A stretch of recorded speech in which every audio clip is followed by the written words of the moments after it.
Syria में बशर अल असद की सत्ता जाते ही मानो इजराइल और अमेरिका को लूटा हुआ खजाना मिल गया।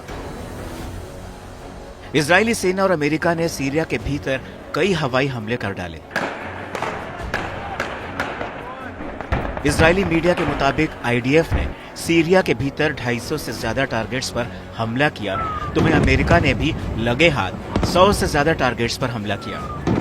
दोनों ही देशों का कहना है कि उन्होंने असद की सेना द्वारा छोड़े गए हथियार और गोला बारूद को नष्ट करने का काम किया है, ताकि ये चरमपंथी कट्टरपंथियों के हाथ न लगे। हालांकि इजराइल और अमेरिका दोनों ने ही इस दौरान आईएसआईएस के ठिकानों पर भी हमले की बात की है।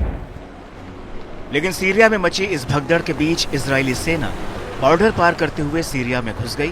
पहले तो भारी संख्या में इजरायली फोर्स गोलन हाइट्स में तैनात थी, लेकिन इसके बाद इजरायली सैनिकों ने सीरिया में बने यूएन के बफर जोन पर कब्जा कर लिया और इजरायली पीएम बेंजामिन नेतन्याहू ने खुद सीरिया बॉर्डर पर पहुंचकर इस बात की पुष्टि की है। उनका कहना है कि आईडीएफ बफर जोन पर अस्थायी रूप से तब तक बनी रहेगी जब तक इसकी जरूरत महसूस होती रहेगी। तो वहीं गोलन हाइट्स को लेकर नेतन्याहू ने अब खुलकर ऐलान भी कर दिया है कि ये इलाका अब हमेशा के लिए इजराइल का हिस्सा रहेगा। रक्षा मंत्री के साथ और कैबिनेट के पूर्ण समर्थन के साथ मैंने कल आईडीएफ को बफर जोन और उसके आसपास के कमांडिंग चौकियों पर कब्जा करने का निर्देश दिया। हम किसी भी शत्रुतापूर्ण ताकत को अपनी सीमा पर स्थापित होने की अनुमति नहीं देंगे और साथ ही हम अपने अच्छे पड़ोसी संबंधों की नीति स्थापित करने के लिए काम कर रहे हैं। आज हर कोई समझता है कि हमारे गोलन हाइट्स में होने का बहुत महत्व है और न सिर्फ गोलन के तल पर बल्कि गोलन हाइट्स पर हमारे नियंत्रण हमारी सुरक्षा की गारंटी देता है। यह हमारी संप्रभुता को गारंटी देता है और इस अवसर पर मैं अपने मित्र इलेक्टेड राष्ट्रपति डोनाल्ड ट्रंप को 2019 में गोलान हाइट्स पर इजराइल की संप्रभुता को मान्यता देने के मेरे अनुरोध को स्वीकार करने के लिए धन्यवाद देना चाहता हूं। आज इस ऐतिहासिक मान्यता को और अधिक वैधता और अधिक महत्व प्राप्त हुए हैं। गोलन हाइट्स हमेशा इजराइल राज्य का एक अविभाज्य हिस्सा रहेगा।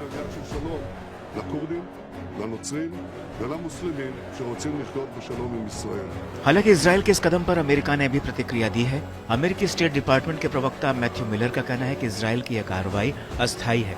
हम दोनों देशों के बीच चाहते हैं कि समझौता बने रहे और इस बात की निगरानी करेंगे कि इजराइल इसका पालन करे। मिलर ने आगे कहा कि इजराइल ने यह बात खुद कही है कि उसकी यह कार्रवाई स्थायी नहीं बल्कि अस्थायी है। अमेरिका आखिरकार इजराइल और सीरिया के बीच स्थिरता चाहता है, जिसका मतलब यह हुआ कि सभी पक्षों को 1974 के समझौते का पालन करना होगा। इन सब के बीच आपको यह भी बता दें कि आईडीएफ ने बफर जोन से निकलकर सीरिया के माउंट हरमन पर भी कब्जा कर लिया और अब आईडीएफ के टैंक दमिश्क से महज 25 किलोमीटर की दूरी पर हैं। यह जानकारी टाइम्स ऑफ इजराइल ने अरब मीडिया के हवाले से दी है। अरब मीडिया के मुताबिक आईडीएफ के टैंकों को कताना के पास देखा गया है, जो कि सीरिया में 10 किलोमीटर अंदर है। हालांकि इजराइल ने इस तरह की रिपोर्टों को खारिज किया है। हाँ, यह जरूर है कि इजरायली एयरफोर्स ने सीरिया के भीतर 300 से ज्यादा टारगेट्स पर जबरदस्त एयर स्ट्राइक की है। जेरूसलम पोस्ट के मुताबिक 10 दिसंबर 2024 की सुबह के शुरुआती घंटों में यह हमले किए गए। मीडिया रिपोर्ट्स के मुताबिक इनमें से अधिकतर हमले दक्षिणी सीरिया और राजधानी दमिश्क के आसपास किए गए हैं। इजरायली सेना ने सीरियन आर्मी के सैन्य अड्डों को निशाना बनाया है, जहां पर एयर डिफेंस सिस्टम और जमीन से हवा में मार करने वाली मिसाइलें रखी हुई थीं। सूत्रों के मुताबिक हिजबुल्लाह इन हथियारों पर कब्जा करने के फिराक में था, लेकिन आईडीएफ ने इन सैन्य अड्डों पर हमला करके हिजबुल्लाह के मंसूबों पर पानी फेरने का काम किया। रॉयटर्स के मुताबिक इजरायली एयरफोर्स ने सीरियन सेना के कई जहाजों को उनके बंदरगाह पर ही डुबो दिया और इस रिपोर्ट के बाद आईडीएफ ने इस बात की पुष्टि कर दी है कि इजरायली नेवी ने एक बड़े पैमाने पर सीरिया के नौसैनिक बेड़े को तबाह कर डाला।